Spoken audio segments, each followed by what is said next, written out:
Jy luister na die Ekonomie Minuut en ek is Waldo Krugel. In hierdie episode gesels ek oor Absa en die Buro vir Ekonomiese Ondersoek se aankopebestuurdersindeks vir Februarie. President Trump het in Februarie tariewe ingestel op Mexiko en Kanada, maar die implementering met 'n maand uitgestel.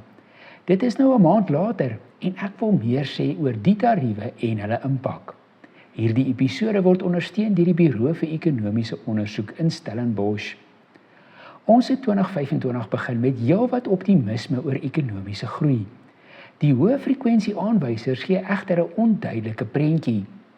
Daar is nog nie amptelik 2025 data oor verbruiksbesteding nie, maar ons weet dat verbruikers meer bestee op voedsel en klere en dat die kleinhandel beter vaar.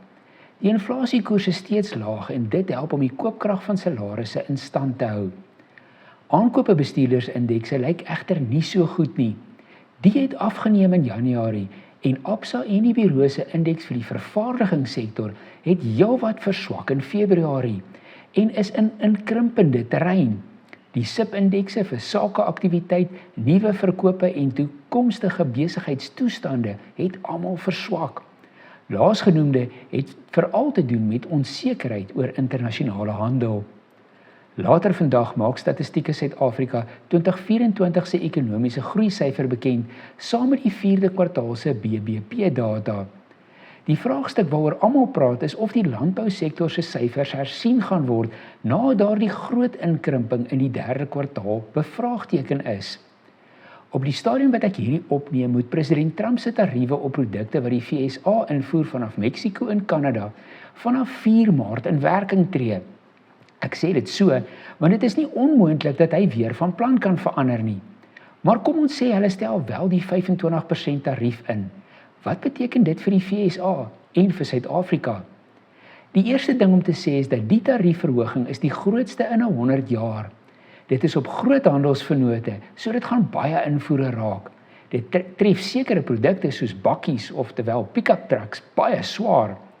Saam met die bykomende 10% tarief op Chinese produkte, gaan Amerikaanse verbruikers dit voel.